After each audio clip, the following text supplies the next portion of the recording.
Se você fosse Deus, o que você faria diferente neste mundo? Eu coloquei como pergunta, o que você mudaria com uma opção? Mas existem inúmeras opções. E na realidade essa era uma discussão entre três grandes sábios. Então nós já ouvimos falar do Baal Shem Tov. O Baal Shem Tov, fundador do Hassidismo, teve um aluno que foi seu seguidor, o Magid Mezritch. E esse Magid Mezritch, ele tinha 120 alunos. E 3 dos seus alunos estavam conversando. Estamos falando de pessoas eruditas, então a conversa deles são filosóficas e com implicações práticas. E em dado momento surgiu essa pergunta: se você fosse Deus, o que você faria diferente? Um dos alunos falou o seguinte: se eu fosse Deus, eu acabaria com o sofrimento. Realmente é algo bastante complicado de compreender como que Deus, que é tão bom, benevolente, como que existe mal. Então, na realidade, vários pontos que vocês trouxeram vão acabar entrando nessa questão. O porquê do sofrimento. Alguém aqui gosta de dor? Fala a verdade. Eu sei que você gosta de dor. E não só que você gosta de dor, você vai, por conta própria, num lugar onde você tem dor, você agradece e paga. Dentista, muito bem. No dentista, no cirurgião, você implora para ele te atender, você agradece e paga. Ninguém tem problema com dor. É lógico que é dolorido, mas você não foge se você entende o benefício. O problema é com sofrimento. Dor significa que eu vejo o benefício. Sofrimento é quando não entendo qual que é a razão, qual que é a função de todo esse processo. Quando você entende aonde vai te levar esse processo, você submete. A questão é que a vida não é igual a um comercial. Lá no comercial ele te mostra antes de passar o creme e depois de passar o creme. Ele te mostra como que funciona a vida antes e depois. A vida não é assim. Como dizem alguns dos exemplos, que a nossa vida a gente só vê fotos. E quando a alma ela enxerga o filme todo. Quando você vê o filme todo, você vê o sentido. Então, às vezes você pega uma foto de uma árvore do inverno rigoroso do hemisfério norte. Triste. Você vê lá um pedaço de madeira. Se você quer colocar uma cena triste, você coloca uma cena lá de uma árvore no inverno em Nova York. Você só vê um galho. Mas se você está vendo um filme, de repente aquela cena compõe o filme. E ela se torna bonita. Não é bonita, mas ela faz parte daquele filme como um todo. A famosa pergunta: por que coisas ruins acontecem com pessoas boas? Por que os justos sofrem? Essa pergunta é a grande pergunta do judaísmo. Nosso mestre Moshe Rabbeinu, quando Deus deu para ele uma chance, uma pequena brecha, falou: Moshe, vai lá. Moshe sentiu que ele tinha uma certa abertura com Deus. Aí ele fala: Deus, sabe o quê? Me explica isso. Me explica como que você funciona. Como que é possível que os justos sofrem e os perversos prosperam? E Deus falou: Moshe, até aqui. Até aqui, você está indo longe demais. Isso daqui, Lo irani Adam vachai. Ela está numa linguagem de metáfora na Torá. Está escrito que um ser humano não pode me ver. Em outras palavras, um ser humano não pode entender. Esse é o mistério da vida, esse é o mistério do mundo. Isso não tem explicação. Isso não é que não tem explicação. Isso aqui não tem capacidade do ser humano limitado a entender. Então, por isso, esse aluno falou: se eu fosse Deus, eu acabaria com o sofrimento. Então, não precisa ir tão longe para o holocausto. Você pode ir para qualquer tipo de sofrimento. Para quê?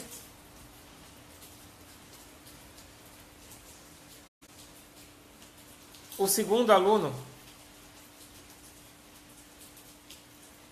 falou algo parecido. Ele disse que se eu fosse Deus, eu acabaria com a miséria. Eu não consigo ver pessoas passando fome. Você tem capacidade de sustentar o mundo todo. Então, sem entrar em questões de desigualdades, etc., mas se eu fosse Deus, ia resolver isso. Todo mundo ia ter, se ele não conseguiu, vai aparecer na frente da casa dele a comida e ele vai conseguir, no mínimo, aquele alimento. E o terceiro e último aluno foi quem se tornou no futuro o primeiro Rebbe de Lubavitch, o autor do Tânia, Rav Shner Zalman de Liadi, o Alter Rebbe. E ele falou o seguinte: se eu fosse Deus, eu faria exatamente igual a ele. O que significa isso? Se eu vou falar que tem que mudar algo, significa que eu sei melhor do que Deus. Se eu acredito que Deus é bom, Deus está regendo o mundo, Deus está controlando o mundo. Se eu acho que é algum problema, é porque eu estou na visão humana. Mas se eu fosse Deus, então não ia mudar nada.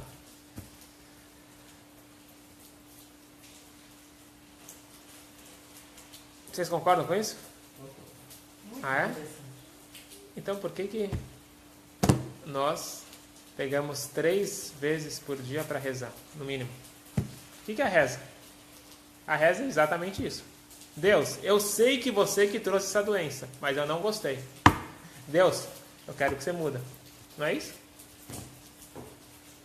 Deus trouxe algo e eu estou pedindo para Deus mudar. Se eu, das duas uma, ou que eu acredito nele. Se eu acredito nele, eu sei que tudo que ele faz é para o bem, ele sabe melhor do que eu, aceito. Não estou entrando aqui na questão de deixar de procurar um médico, na questão de deixar de procurar um emprego. O ponto de ficar implorando para Deus para mudar algo, se foi ele que trouxe. Mas é que essas coisas estão conectadas. O que está conectado? Existem essas coisas justamente para poder afilar, que é uma conexão. Muito bom. Então Moisés está falando que os problemas vêm para forçar você a rezar. Mais ou menos assim. É isso que está falando? Interessante. Concorda? Mais ou menos. Acho que além disso, é que a gente reza para Deus nos dar a sabedoria para a gente mudar o que está errado. Está rezando para Deus dar sabedoria para mudar o que está errado. E eu vou dizer mais. Antes da reza, dizem nossos sábios, para ter mais efeito a reza, é bom você sempre, antes de pedir, dar. Coloca uma moedinha na tzedakah todo dia antes de começar a filar. Agora aumentaram minhas chances. Eu coloquei 1, 2, 5, 10 reais na tzedakah, agora aumentaram minhas chances de Deus atender meu pedido. Como se chama isso em português claro? Suborno. Então eu estou subornando Deus? Rubens, é por isso que a gente não reza, né? Só está lubrificando. Está lubrificando. Então, a gente está vendo que, por um lado, nós entendemos o argumento do Alter Rebbe. Profundo e verdadeiro. Se eu fosse Deus, eu não mudaria nada. Então, se eu acredito em Deus, eu também não deveria pedir para ele mudar nada. É interessante que nós estamos falando dos alunos do Maggid. Então, existe aqui uma sequência interessante. O Baal Shem Tov, fundador do Hassidismo, é dito que na época dele, ele anulava, através da sua reza, todo e qualquer mau decreto. Então ele sabia que ia ter um mau decreto, ia acontecer alguma coisa ruim para o povo, ele já se precipitava, rezava e conseguia anular os maus decretos. Ou se aparecia, ele rezava, tanto é que os alunos já sabiam que, dependendo do Rosh Hashanah, eles viam pela face do mestre se as coisas nesse ano tão pesadas, tão difíceis, tamanha concentração e a dificuldade dele reverter esse processo. Mas ele resolvia a situação.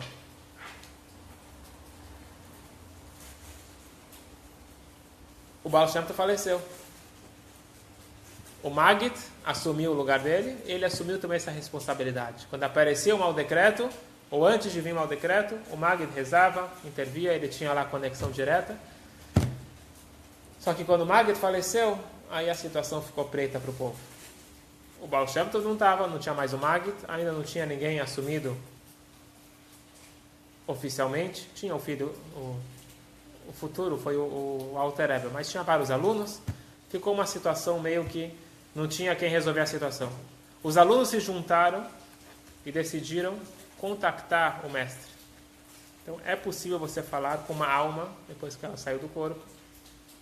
Existem meios kasher e meios não kasher. Nós estamos falando que eles usaram um meio kasher de se comunicar, eram pessoas espiritualizadas, usaram caminhos espirituais e conseguiram uma comunicação com o mestre.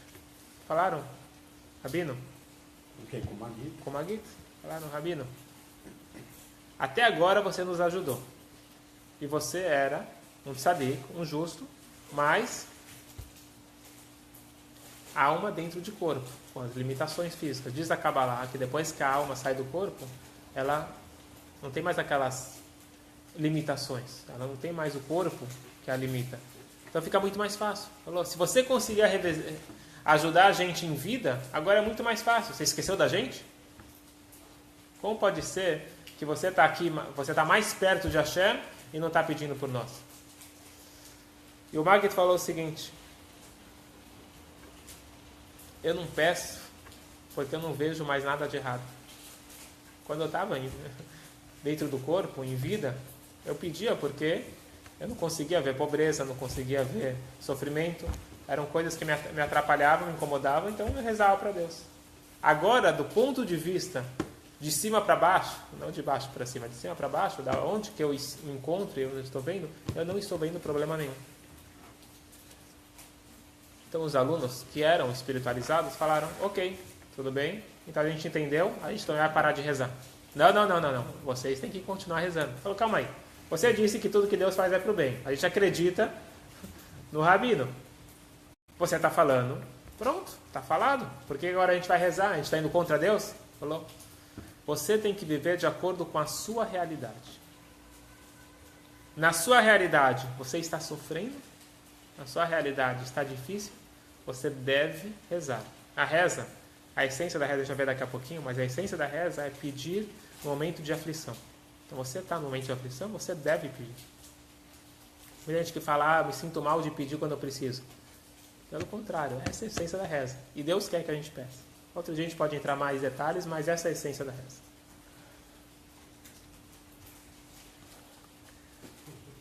E um exemplo interessante, um exemplo da minha vida. Muitas vezes quando eu vou sair de casa, 1, 2, 3 ou 4 filhos começam a chorar e não querem que eu saia. E eles estão desesperados. Por que você vai sair? Vai nos abandonar? Vai nos deixar? Eles não sabem noção de tempo. Quanto tempo você... Por que você não volta? Por que você não fica? E eles ficam tristes. Mas eu tenho que sair. Eu explico, eu tenho que dar uma aula, eu tenho que fazer aquilo. Dou um beijo e saio. Vamos entender agora o que aconteceu. Eu, olhando numa perspectiva madura, eu sei que não tem nada de errado, que eu não estou fazendo nada de errado. Eu tenho que de vez em quando sair e nem sempre as crianças podem ir junto. Mas da perspectiva deles, aqui é uma coisa terrível. Difícil. Dolorosa. Eu posso falar, para de chorar, é besteira. Ou posso tentar da melhor forma, dar mais um abraço, mais um beijo, tentar acalmar e tentar entender da perspectiva deles, o que eles estão sentindo. Mesmo que eu sei o que eles estão sentindo, é insignificante, não é verdadeiro, não importa. Eles estão sentindo dor, eles estão sentindo dificuldade. Então, tenho que tentar entender da perspectiva deles. Então, de certa forma, a tefilá é bastante interessante, porque Deus, Ele está querendo escutar como que é da nossa perspectiva. Da perspectiva divina, tudo que Ele faz é para o bem. Da nossa perspectiva, nós estamos com dificuldade. Então, nós devemos pedir e se conectar e passar essa mensagem, para Ele tentar aliviar o nosso sofrimento. Fala, Rubens. Não, no caso eu não concordo não, porque mesmo ele estando pequeno, ele sabe que você vai voltar. Eles já viram você voltar. Não sabe? Ele sabe, como assim sabe. Ok. Volta tudo que você sabe, não você volta. Ok. Daqui a o menor pode achar isso, mas o maior não é igual, porque é aquele momento exato, mas ele dentro dele sabe. Tá, e a nossa relação com Deus? Você falou bem, a nossa relação, são relações diferentes. A gente também sabe que Deus vai voltar, mas naquele momento que Deus está oculto, está doendo. Não, o teu filho vê você retornar todo dia de sua casa, e quando for... Ah, você está falando que o meu filho me vê e nós não vemos Deus? Se te vê, ele está fazendo uma manha, ele é pequenininho, o outro um pouquinho maior. Então esse que é o ponto, que é o ponto, não é manha. É ele Eu na... tenho filhos também, eu tive filhos Não, mas pequenos filho... também. Os teus já passaram nessa idade, mas quando é pequenininho...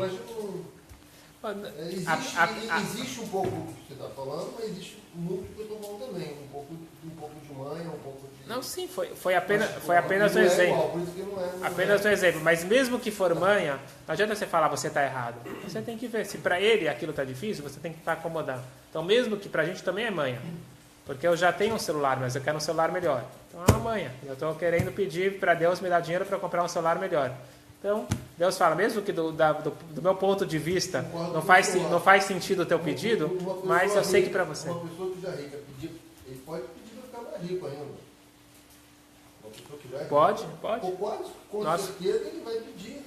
Nós podemos pedir tudo para Hashem. Só que nem o Flávio falou, a gente precisa pedir, primeira coisa que a gente pede na Amidá. Não, primeira coisa que a gente pede. A gente tem a lista de pedidos na Amidá. Primeira coisa que a gente pede é sabedoria. Para a gente poder saber como pedir as coisas certas. Isso é o mais importante. Então, mas voltando aqui para a questão. Então, o Alter Rebbe falou, se você fosse Deus, se eu fosse Deus, eu não mudaria nada. Então, por que nós rezamos constantemente? E pedimos para Deus mudar. De certa forma, eu estou ensinando para Deus o que fazer, né? Deus, aquele caso lá de doença, eu não concordo, você tem que curar aquela pessoa. Aquele caso lá, já deu, né? Ele precisa casar. Deus, até quando? Então, você começa a ensinar a Deus o que tem que fazer. O problema é o seguinte, nós não entendemos o que quer dizer reza. Então, para começar, a palavra reza já está errada. Vamos falar sobre tefilá. A tradução reza já não é boa. O que quer dizer tefilá? Quem sabe o que quer dizer tefilá? A gente já falou que não é reza. Qual que é a raiz de tefilá? Mandamento? Tefilá vem de tofel, foi mais ou menos o que o Moisés tinha falado. Tofel vem de união, juntar, quando você junta pedaços de massa para formar um utensílio, se chama tofel. Então, tofel é juntar pedaços. Então, seria uma reunião, uma junção entre eu e Deus. Sabe quando a mãe liga para o filho adolescente, e o filho pergunta, o que você quer? Não quero nada, só queria escutar a tua voz. Só que o filho não entende. Para ele, o telefonema tem que ter algum objetivo. Só que para a mãe, só escutar a voz já é tudo. Para Hashem, independente se eu estou pedindo ou não estou pedindo, o ponto de ter a conexão é bastante importante. Mas o mais importante na tefilá é pilel. Pilel vem de autocrítica. Um auto-julgamento. A ideia da tefilá é um auto-aperfeiçoamento. Então, eu não quero mudar Deus, eu quero mudar a mim mesmo. Eu queria perguntar, a gente reza para Deus, pedindo uma coisa para Ele, mas a gente... Quer dizer, o objetivo da reza é pedir para Deus, mas tem todo um processo para eu mudar. Eu vou contar uma história do Tanakh. Deixa eu só contar uma história do Tanakh, depois a gente vai ver se isso fica claro. Tinha um grande rei, Hiskiyahu HaMelech. Já ouviram falar? Famoso rei. Um dos mais famosos. Faz muito tempo. Vocês estudaram Tanakh na escola? Então, além dele ser um dos grandes reis, ele foi um grande profeta. Ele foi aquele que criou o sistema de educação obrigatória, onde que meninos e meninas eram bem versados em toda a Torá. Acredito que se você andasse por todo Israel, você não ia encontrar uma criança que não soubesse bem as leis mais complexas do judaísmo, que hoje em dia os grandes mestres sabem direito, que as leis de pureza e impureza são leis muito complexas. eles eram bem versados. Então ele foi um rei diferente do pai dele. O pai dele fez um estrago espiritual. O pai dele foi um rei não positivo para o nosso povo. Ele veio e botou a casa em ordem. Ele fez com que todo o povo estivesse conectado. Num dado momento da sua vida, ele ficou doente. Ele recebe a visita do seu primo, não menos famoso, profeta Isaías. Esse já ouviu falar? É esse dos grandes profetas. O profeta fala para o rei: eu não vim te trazer boas notícias. Prepare sua mala, que você está de partida. Você vai morrer. O rei falou para ele: meu amigo, eu também sou profeta e eu sei que eu tenho mais 15 anos. Eu sei quanto tempo eu vou viver. Eu tenho mais 15 anos. Então não me vem com historinha. Falou: você tinha 15 anos. Agora Deus pediu para te informar. É lógico que Deus não trouxe a profecia sobre você mesmo. Então eu estou aqui. Eu sinto muito, não gostaria de passar essa informação, mas esta é a mensagem divina. Você vai morrer. Fique pronto. Aí falou: você poderia me explicar por quê? Falou: sim. Você não cumpriu a primeira mitzvah da Torá. Qual que é a primeira mitzvah relatada na Torá? Primeira mitzvah relatada na Torá. O que Deus falou para Adão e Eva? Não. Sem multiplicados. Ter filhos. Você não casou e você não teve filhos. Falou: de propósito. Assim falou o rei Xisquiel, de propósito. Eu sei, eu sou um profeta. Eu sei que se eu tivesse filhos, os meus filhos não seguiriam o caminho. E meu filho seria pior ainda que meu pai. Ele ia estragar tudo o que eu fiz. Eu fiz uma coisa tão bonita para o povo. Eu não quero ter filhos assim. Eu prefiro não ter filhos. E aí, Yeshayahu falou para ele uma coisa muito forte, que é muito importante para a gente. Quem te deu o direito de se intrometer nos caminhos divinos? Quem foi que te perguntou se você concorda ou não concorda? Você tem que fazer o que cabe a você. O que vai acontecer no futuro, isso daqui cabe a Deus.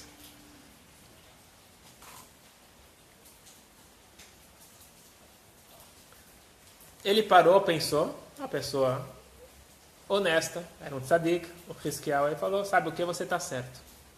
Eu vou casar e vou ter filhos. Falou. Já era.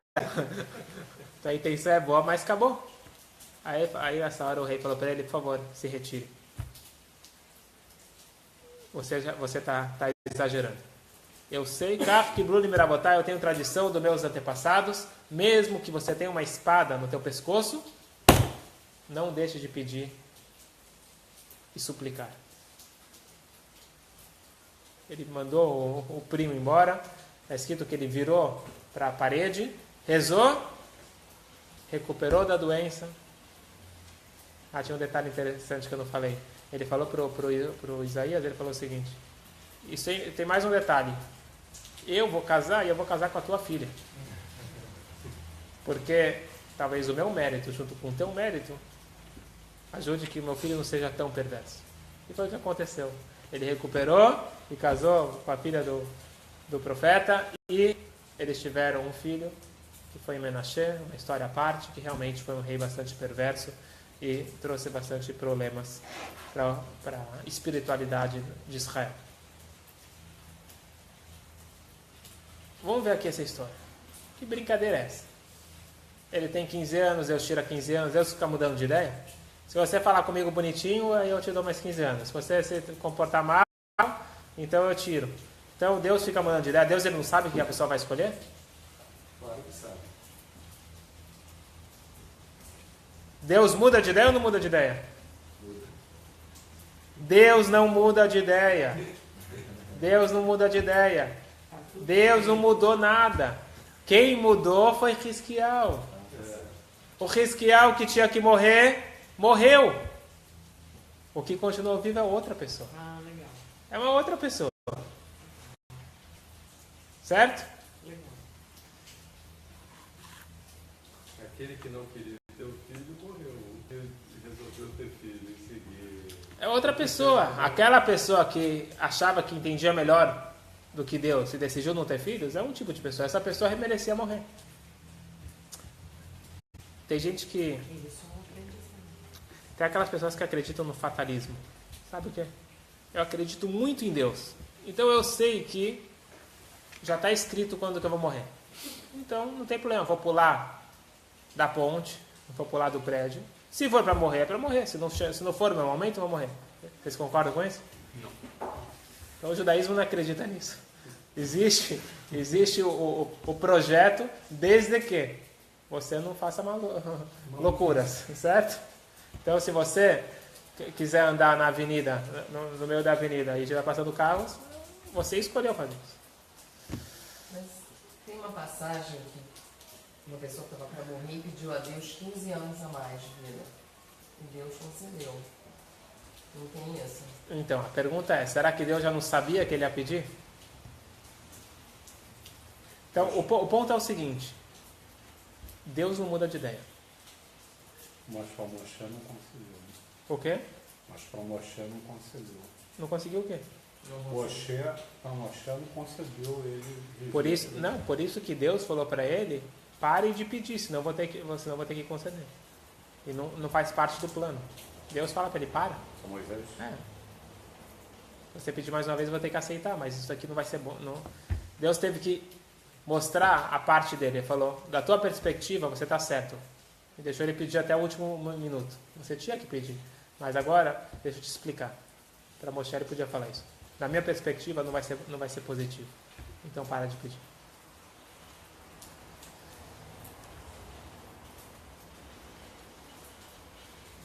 Tem a famosa parábola que o Talmud ele traz do ladrão. O ladrão religioso. Conhece? Aquele que antes de roubar, ele fecha os olhos e fala, Deus, por favor, me ajude, que hoje eu tenha sucesso. Eu consigo um bom peixe. E a polícia não me pegue. Ele acredita em Deus que tudo vai dar certo. Ele acredita em Deus ou não? Deus falou que não pode roubar. Só que ele não vê conexão entre não roubarás com pedir ajuda divina. Para ele separa as coisas. Tem uma dissonância aqui. Significa que ele não tem a fé? Não, ele tem fé. Só que a fé dele é o que é chamado na Kabbalah Emuná Makif, uma fé envolvente, um pouco aérea. Ela não é uma fé que permeou todo o seu ser. Alguém que vive com uma fé interna, aquela pessoa que não fica preocupada, ansiosa, não tem raiva, é uma pessoa que realmente sente a chama a todo momento. Então todos nós nos comportamos igual a esse ladrão de certa forma. Quantas vezes a gente pede ajuda para Deus, uma coisa que a gente sabe que, se a gente parar para pensar, talvez não seria o certo.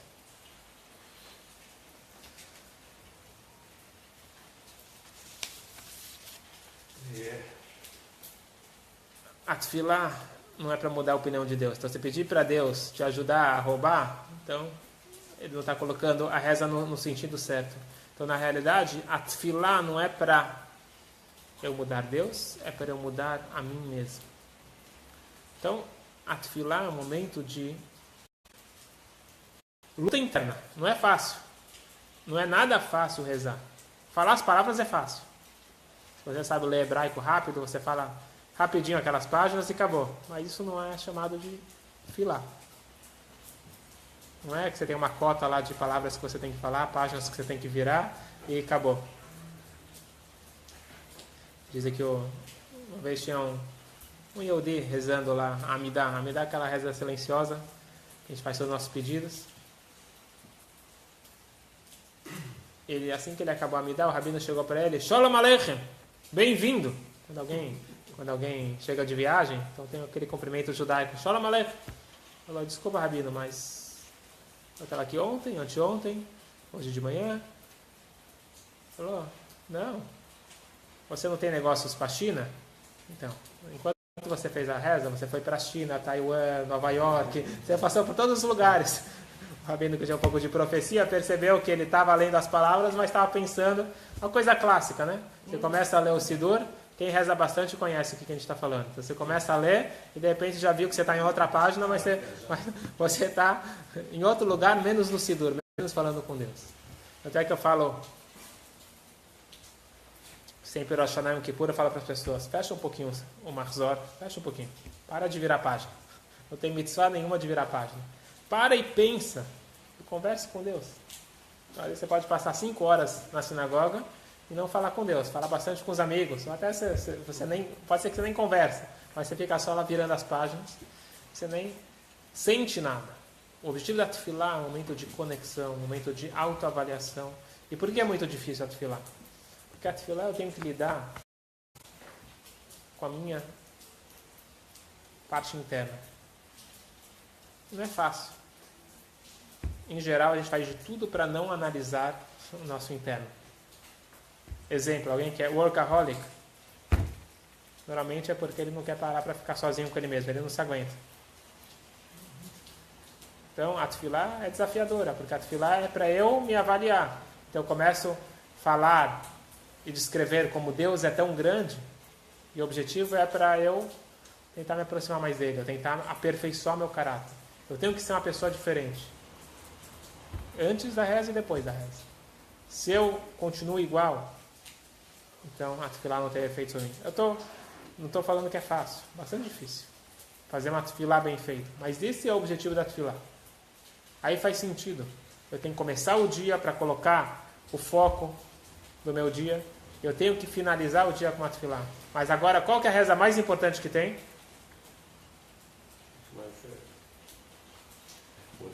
Não, eu estou falando, você tem, não estou falando disso, muito bom. Não, estou falando, você tem 3 rezas por dia, Shacharit, Mincha e Arvit. Qual que é a mais importante? Shacharit de manhã, Mincha à tarde, Arvit à noite. Qual que é a mais importante? Dizem nossos sábios, Elolam, Yebezair, Betfilat Mincha. Sempre tome cuidado com Mincha. Mincha, reza da tarde. É dito que o profeta Elial, ele só foi atendido tarde. É dito que o momento mais forte para você ser atendido é à tarde. Por quê? De manhã, você não começou o teu dia ainda. À noite, você já acabou o teu dia. Agora, de tarde, no meio que você está lá nas reuniões, no meio que você está resolvendo um monte de coisas, desculpa, para tudo.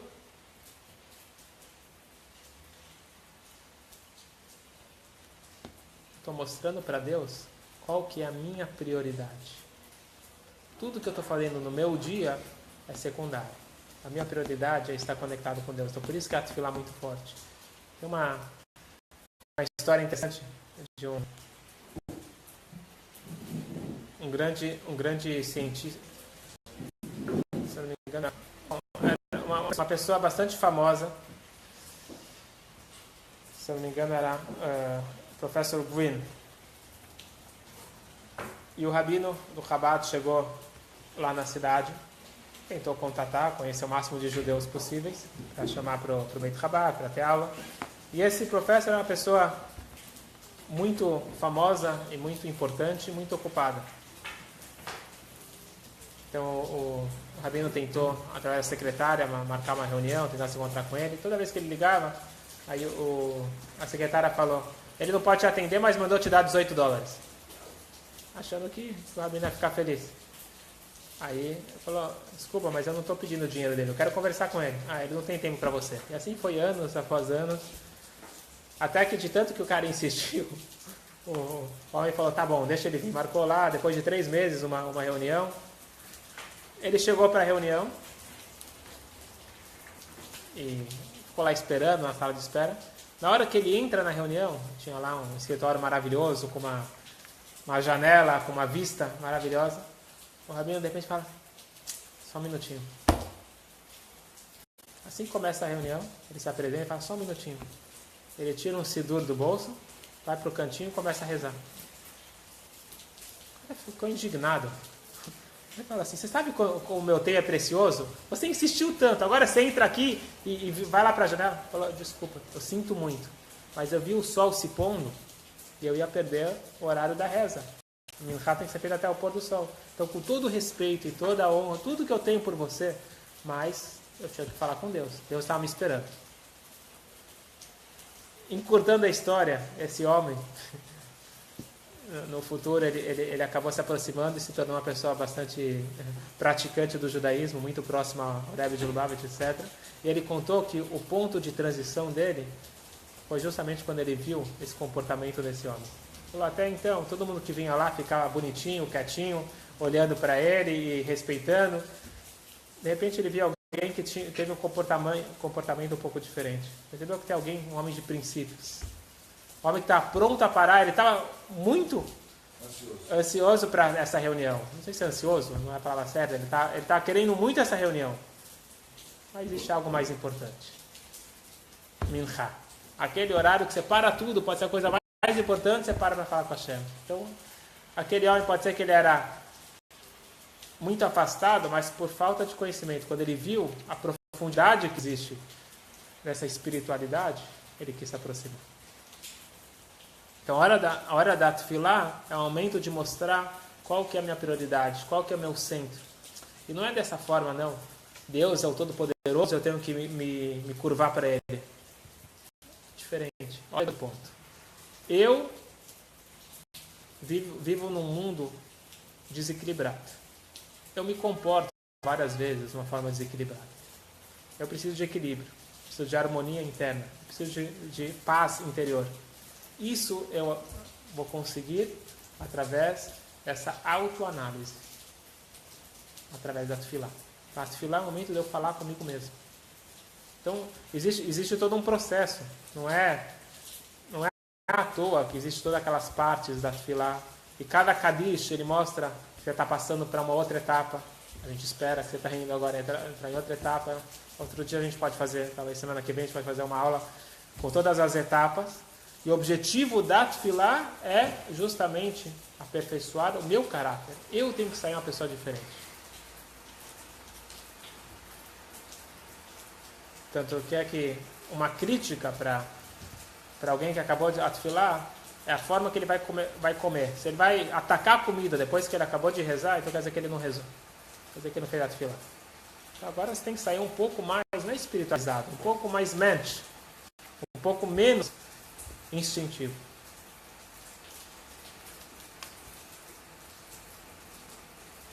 Por isso que a gente fala que a tefilá é um momento de chuvá, um momento de retorno, um momento de voltar para quem eu sou na minha origem. Estamos falando qual que é o objetivo da tefilá. Então a gente está um pouco longe disso, eu me incluo nisso. Não é fácil fazer a tefilá, mas pelo menos a gente tem que saber qual é o objetivo. Porque às vezes ficar falando as mesmas palavras todo dia é maçante. Mas se eu leio todo dia as palavras, eu não estou rezando. Se eu ler a mesma palavra igual, então eu não estou fazendo tefilá. Por que você vai fazer isso 3 vezes por dia? Então a pergunta é por que só 3? Na verdade a gente faz mais vezes. Por exemplo, aí já entra a questão, por que as mulheres não têm essa obrigação de fazer tanta tefilá? Porque as mulheres são mais conectadas. Então quanto mais conectado, menos você precisa tefilá. Mas a gente tem a todo momento. Você come, toda vez antes de comer, beber, toda hora, você sai do banheiro, toda hora a gente tem uma tefilá curta, a gente está a todo momento lembrando. Então, por exemplo, quando você vai tomar uma água, você fala Shakol Niyah B'Dvaro, que tudo foi criado pela palavra divina. Não existe uma reflexão mais importante do que essa. E o automático, a gente entra no piloto automático, começa a fazer tudo. Piloto automático não serve. Não serve. Escapar. Temos que sair do piloto automático. Por isso que existe uma recomendação hassídica de, antes de começar a tefilá, você estudar um pouquinho de hassidismo, um pouquinho de hassidut, que é se desprender um pouco. Não adianta você pular da cama e abrir o sidur e já começar a falar com Deus. Ainda você está muito preso à materialidade. Então você precisa um pouco falar sobre espiritualidade, falar sobre Deus, falar sobre mundos elevados, sobre uma outra realidade, para você conseguir um pouco se desprender. Esse é o objetivo da tefilá. Você fala dos anjos, você vai subindo, você vai passando pelos vários níveis para conseguir, quando você falar o Shema Israel, realmente ter aquela conexão máxima com Hashem.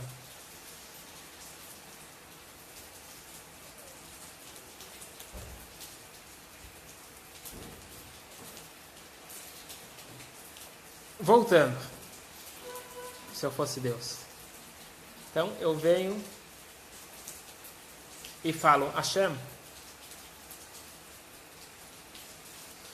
quero te pedir uma coisa. Só isso que eu estou pedindo hoje. Amanhã tem outros pedidos, mas hoje é só isso. Então Deus, ele vem e pergunta, ele fala para mim, tá bom.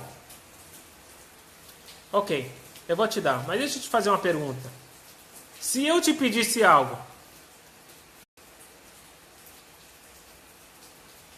o que você falaria? Você me daria? O que você responde para Deus? Claro, claro.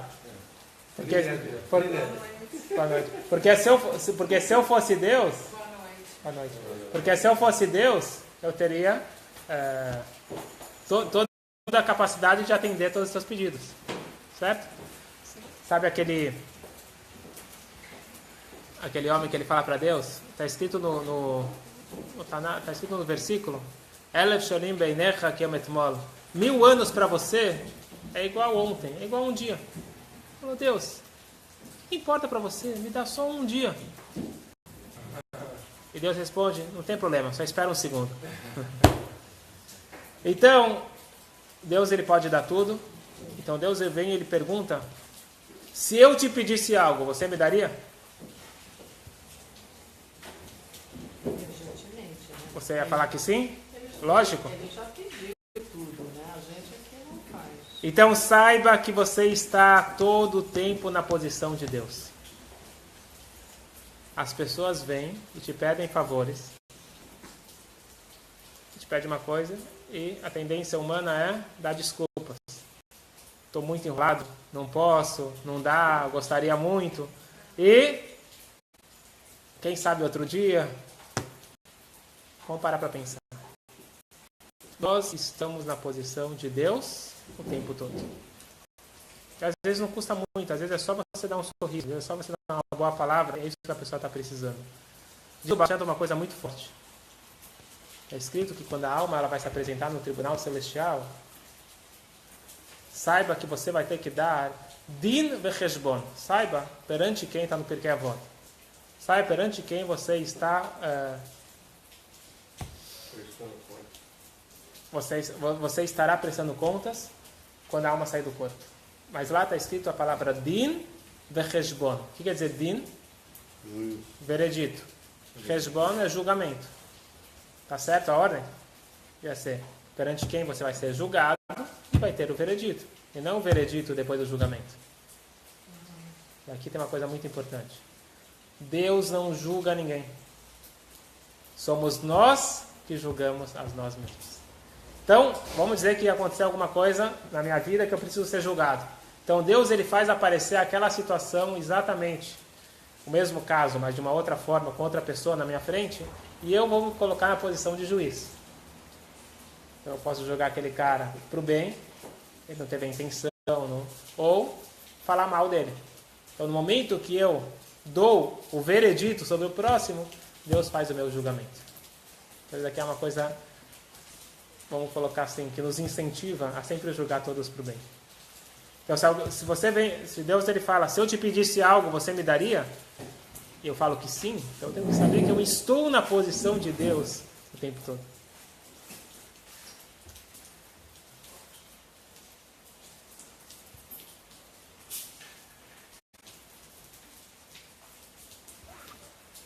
Então, se eu estou, na hora da tefilá, pedindo para Hashem para mudar algo, quem é que tem que mudar? Em vez de eu pedir para Deus mudar, eu tenho que pedir para eu mudar. Então, eu tenho que fazer uma autorreflexão, eu tenho que pensar como eu posso ser uma pessoa melhor com os outros, às vezes comigo mesmo, porque eu posso também fazer mal para mim. Sentimento de culpa, sentimento de preocupação, são coisas que são também nocivas para mim. Então, eu tenho que estar bem comigo mesmo, estar bem com os outros. E no momento que eu melhorar, eu estou mudando.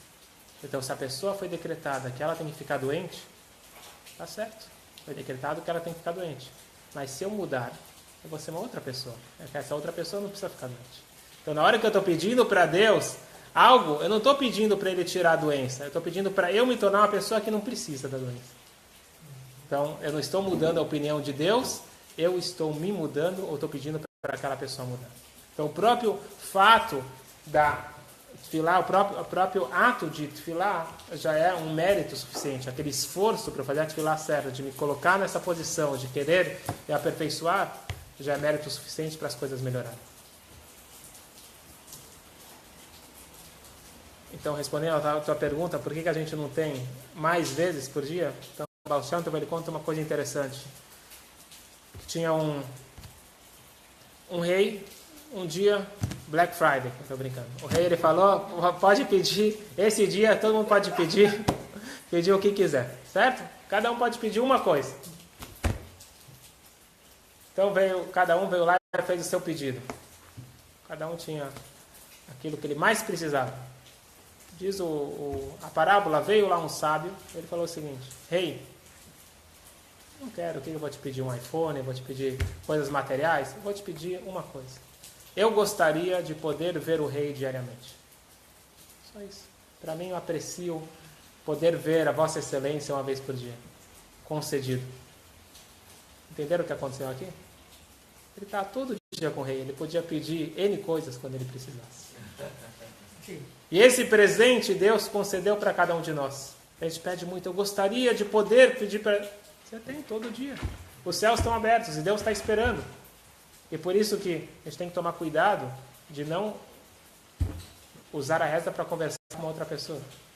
Porque isso é comparado. Se você usa o momento da reza para conversar com quem está do teu lado, imagina que você bate na porta do rei e vira as caras e vai falar com outra pessoa.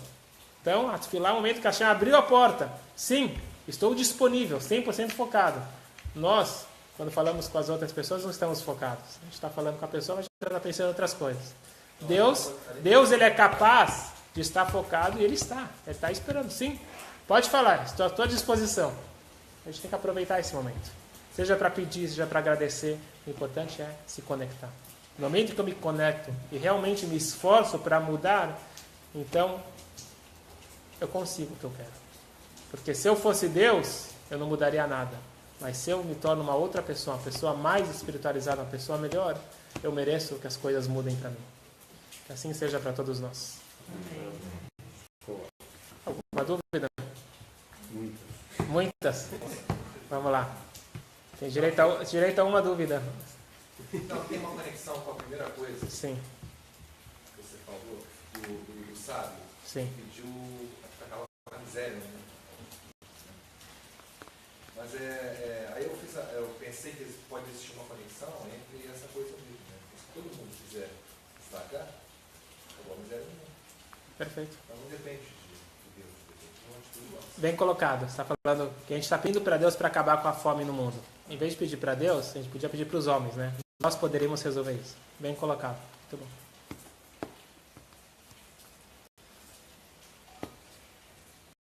Alguém quer fazer uma pergunta?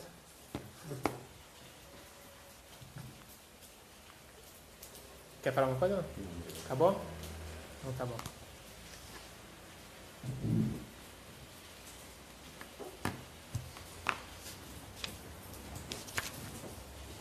Quando eu falei aprendizado, eu pensei nisso.